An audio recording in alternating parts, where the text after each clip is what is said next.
Before the success stories, the progress, there was you. You who made a choice to grow, to inspire, to overcome your own challenges. At NASM, we're in service of your limitless potential because when you keep growing, we all get stronger, and we'll never stop making your journey our mission. Join the fitness leader. Become a fitness leader. Become a certified personal trainer.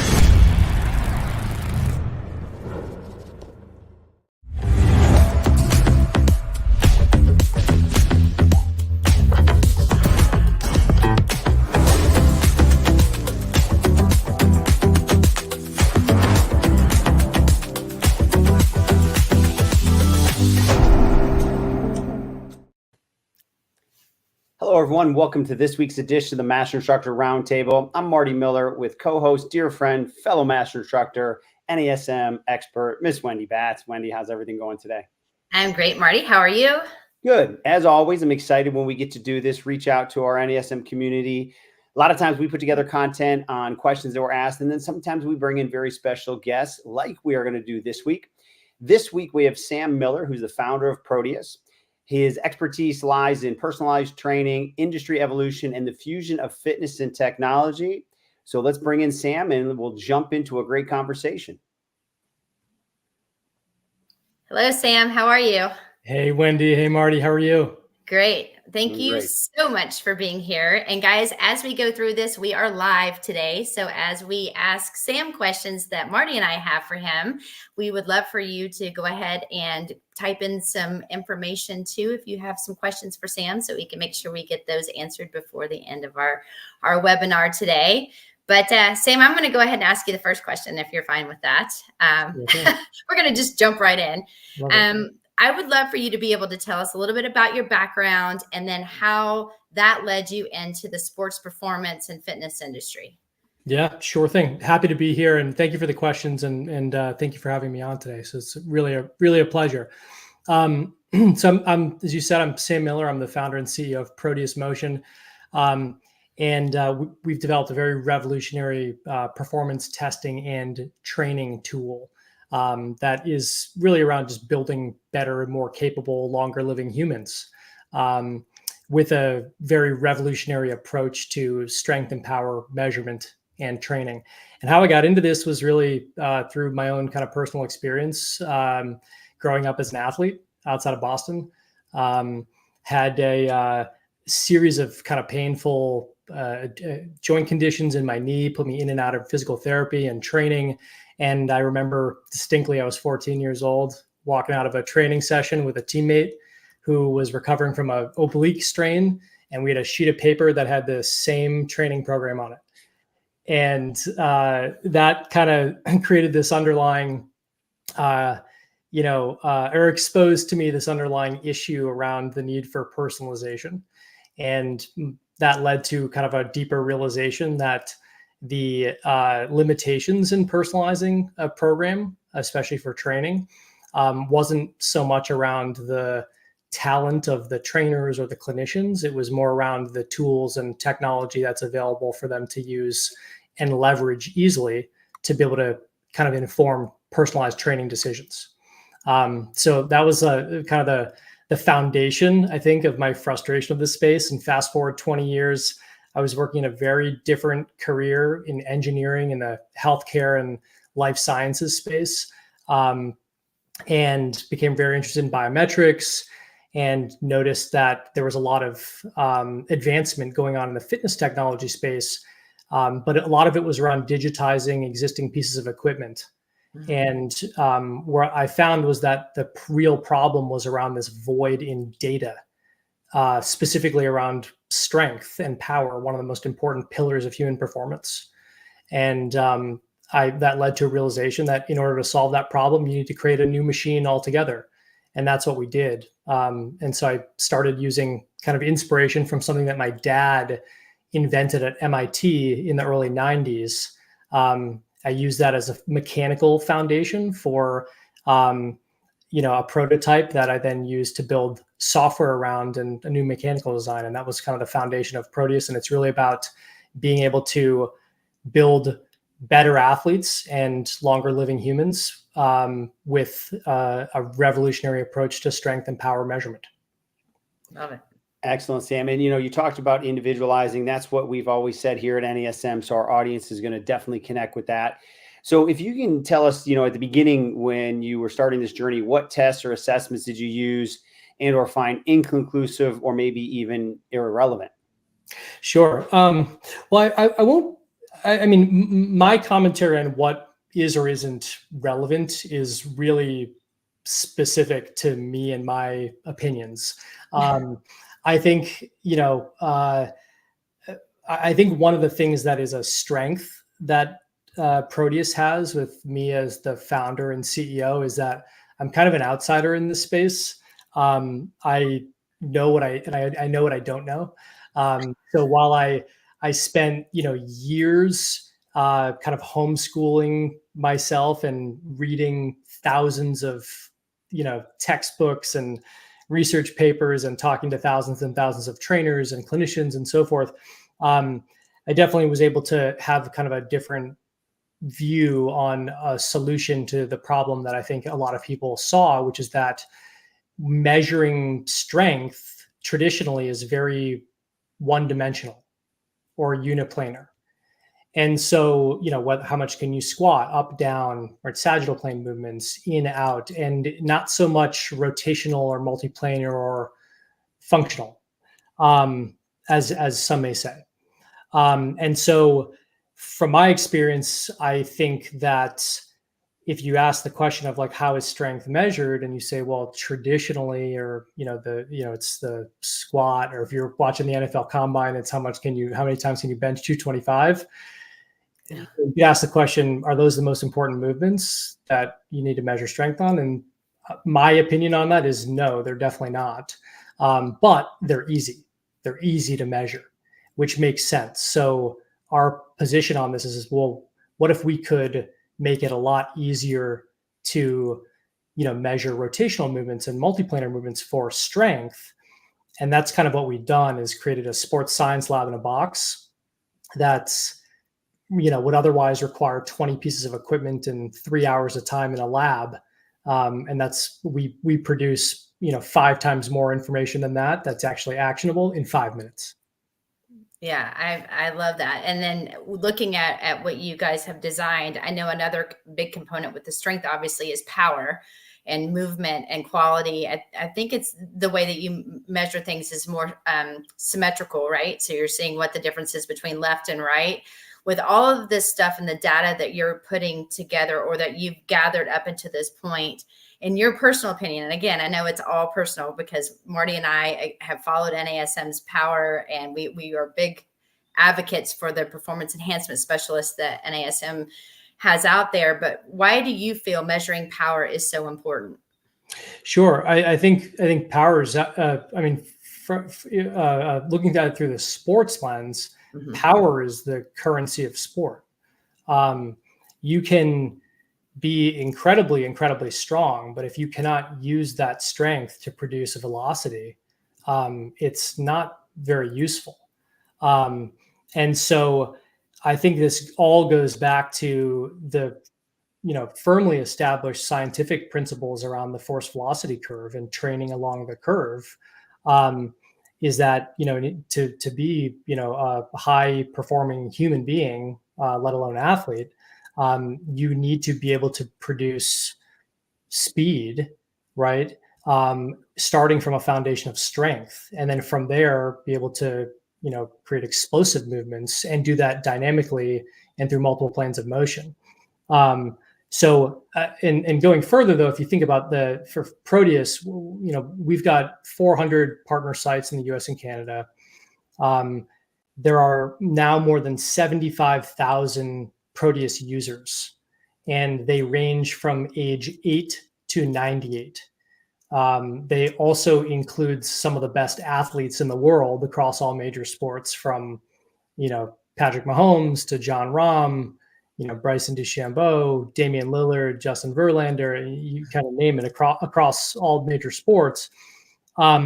We've developed a database that is now more than 1 billion data points That's new normative data.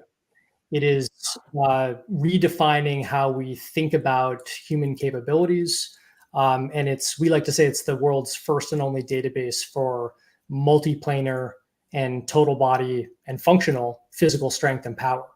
And when you look at some of the insights that we've found from that, there are huge differences, for example, as you age, in how the strength and power of uniplanar movements declines versus multiplanar movements. And we're the first ones to actually have been able to determine that. And I can go deeper on that topic because it's fascinating.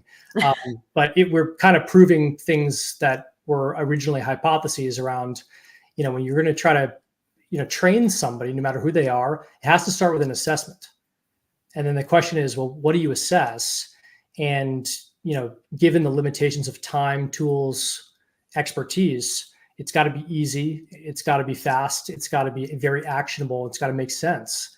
And if you can bring in movements that are multiplanar, which is really how humans operate in a multiplanar world, it becomes incredibly powerful to be able to employ that data to enhance the results that you get from personal training or athletic training. No, great point, Sam. And for those of you just joined us today on the Master Instructor Roundtable, Marty Miller here with co-host Wendy Batts and special guest Sam Miller, the founder and CEO of Proteus. We're talking about rotational power, assessing power, and analyzing performance. So, Sam, I think I know where you're going to go with this, but we'll throw it out there anyways. Is it still important if you do not train aspiring elite athletes to test for power? Yes, absolutely. And I think there's I could go on and on and on about the reasons why, but I think I'll use one example, which is, first of all, when you're thinking about uniplanar versus multiplanar movements, I mean, everyone I think intuitively knows that multiplanar movements are really important, right? More than, 95%, if not more, of human movement is in, multiple planes of motion, right? You very rarely you very rarely perform just strict uniplanar movements, right? So it's obviously very critical to be able to evaluate multiplanar movements.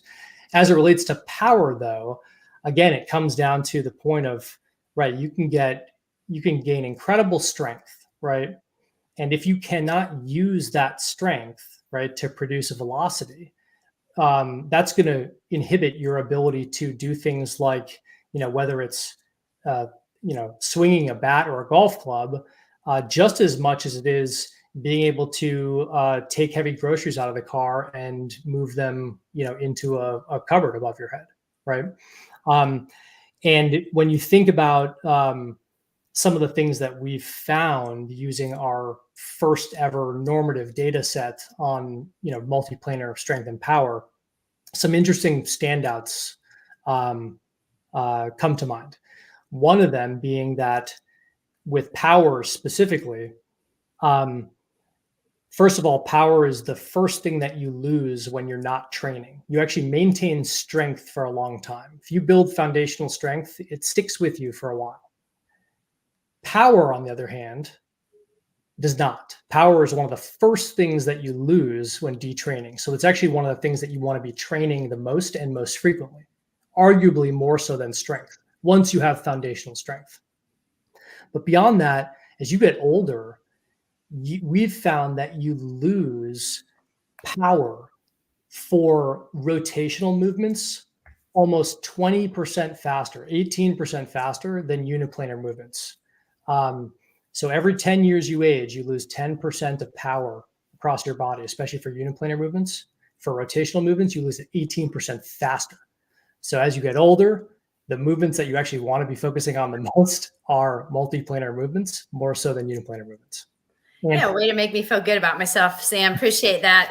As I get older, But I'm going to ask a question, but then I'm going to follow it up with an example because I want to make sure that, especially with our NASM audience, they can kind of correlate your answer. And again, I know it's more of your opinion, and then also based on what you found in research. But my question to you is, what types of training programs or protocols improve someone's power output? And for the example is in our NASM OPT model that we have, we use contrast, or some people call it complex training, in one of our power phases, for example. So are there others that trainers and coaches should consider? Sure. One way to think about it for sure is just think about it from a VBT or velocity-based training standpoint. So if you are training, a movement at maximal effort, and you have that movement, whatever that movement may be, loaded to the point that maximal effort for you is you are achieving basically 0.75 meters per second or less, you're training strength. So as you are kind of working your way through the force velocity curve, if you reduce the load, right, and you're still going max effort, you should theoretically be able to move that load at a faster speed. And when you're training in the 0.75 to 1.25 meters per second range, that is training power. So you're kind of in the middle of the force velocity curve, right? And then the tail end of it is really training acceleration, which is when you're training at 1.25 meters per second or higher. So it's really about the speed at which you are able to manipulate or move a load. And as that load decreases, right? So we're not talking about 1 RMs, we're talking about, right? Whereas that load decreases, you're able to move that that lesser load at a higher speed. And when you're in that 0.75 to 1.25 meters per second range, you are training power. And that's kind of in the middle of the curve. And it is fundamentally important to be in training in general for any movement, no matter what movement, you're training along the curve. If you're just training, 1 RMs, that's only going to get you so far, right? The whole purpose is you need to be training along the curve. And what we help you do is not just offer a method to train along the curve, but information to know when to train at certain points of the curve and for any movement, which is really a first. So what our software does is it really provides, in just a matter of minutes, a kind of report that tells you how you compare to someone like you based on our database, what percentile you're in, how you compare, what's your power age, right? For example, what's your acceleration age for different, depending on what kind of cohort demographic you are. And then what do you do? What areas of the body should you specifically or this individual focus on? Is it rotational movements? Is it horizontal pressing? Is it, lower body vertical pushing, right? Across all these different kind of movement categories. And then how should you be training? And what our software tells you is train in these velocity ranges for these movements. Here are recommended exercises. And then it gives you, based on the classification, it's force velocity profiling, and helps you easily make decisions about how should someone be training, what areas of the body, and then to be able to communicate to that to them in a way that they understand and get excited about. Awesome. Excellent. Thanks for that explanation. I think the force velocity curve is very important for people to truly understand and digest. So moving forward here, are there any specific modalities that are most ideal for power development? Obviously, we know Olympic lifting, medicine balls are great tools. Any limitations or any suggestions? So a couple. I mean, med balls are great tools for power development. I think since you want to be training at a high velocity, and you want to be thinking about safety as well, movements that involve like throwing a ball, for example, where you're releasing something, can be very effective.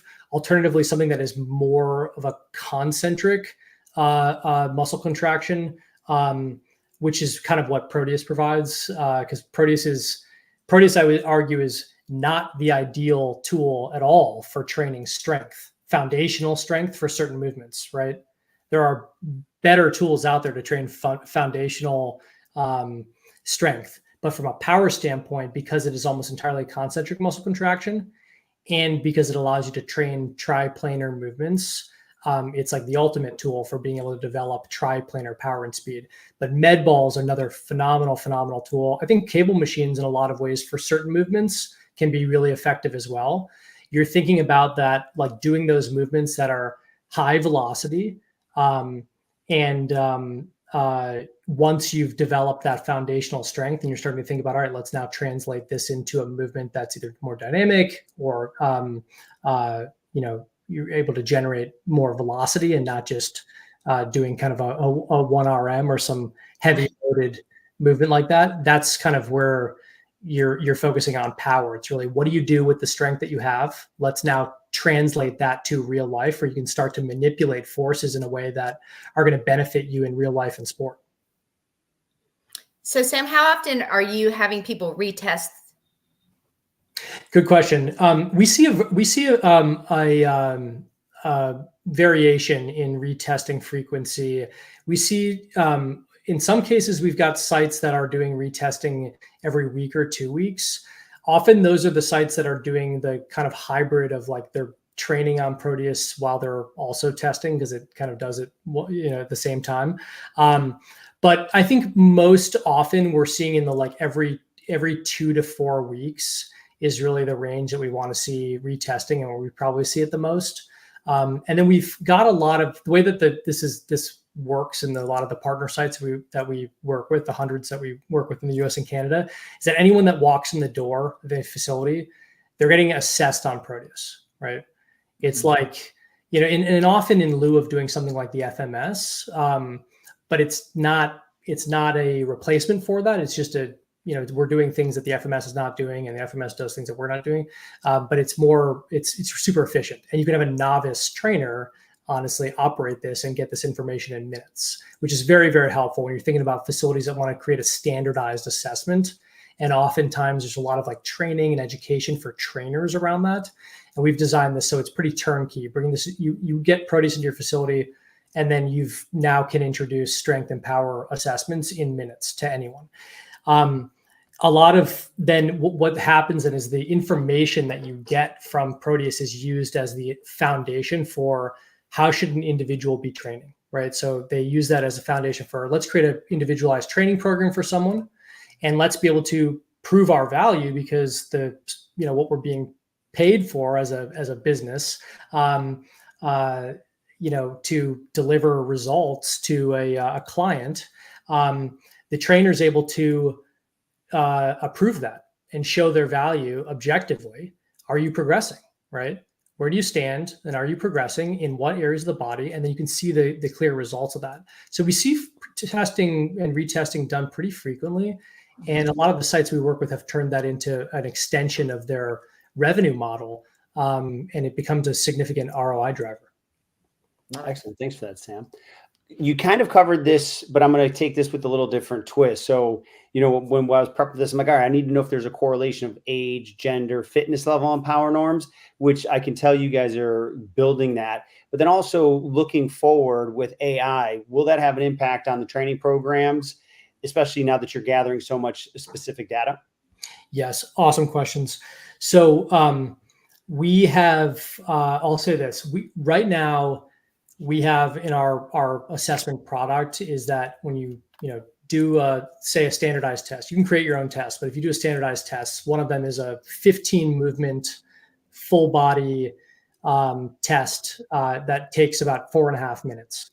And you're doing upper extremity, lower extremity, core, rotational, multiplanar, uniplanar, you name it.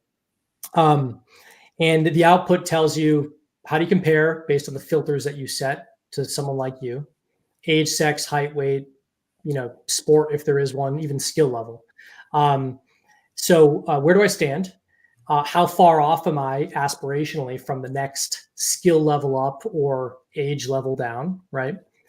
Which gives these very objective benchmarks of, okay, wait, I am, I'm 38, but if I get results that say that I'm, operating at a 48-year-old level, that's going to be very motivating to me. Fortunately, that's not the case, but it's everyone's a work in progress. So and then how are you progressing? And then what do you do, right? So these recommendations, and up until recently, we just given these reports that you just can kind of take and incorporate as you wish, because our job is not to replace a trainer, right? Our job is to arm the trainer with information that's super turnkey and fast and easy to understand, that lets them enhance what they're already good at doing, right? And that means, establishing whether it's firm benchmarks, being able to track progress very easily across all these different movement areas. And then, of course, making it easier for the trainer to understand where should this individual work on and why, and then be able to match it up with their goals. So we used to just give that information, and now we're piloting something that's in beta where we're using AI to create a multi-week program.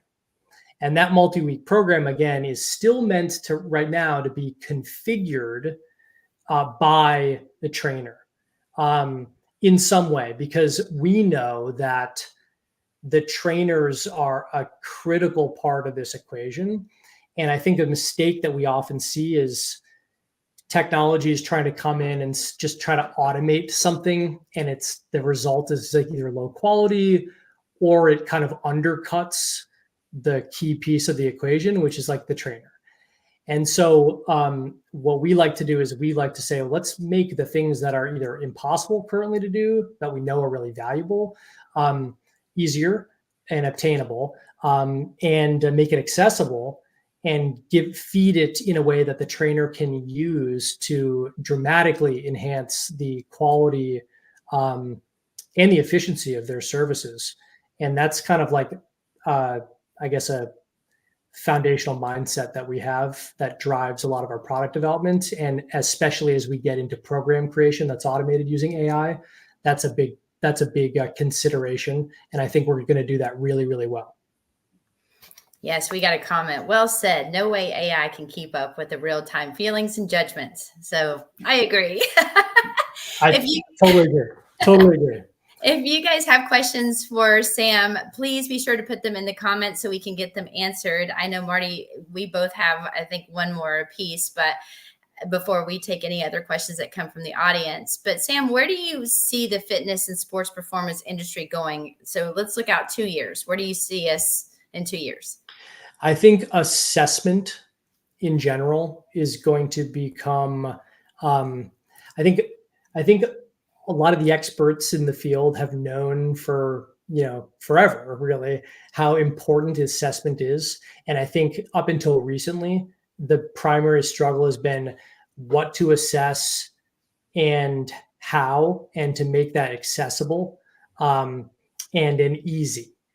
And I think that given advancements in some significant advancements in different technologies, not just around strength and power, but around body comp and and heart rate and VO2 max, a lot of these tools, the suite of these tools together, is now making that really obtainable and actionable and accessible in a way that has brought it out of a research lab. And that's kind of why I go back to the point on the strength and power side, saying, what we're doing with Proteus is you need 20 pieces of equipment in a lab in 3 hours of time. That's the alternative.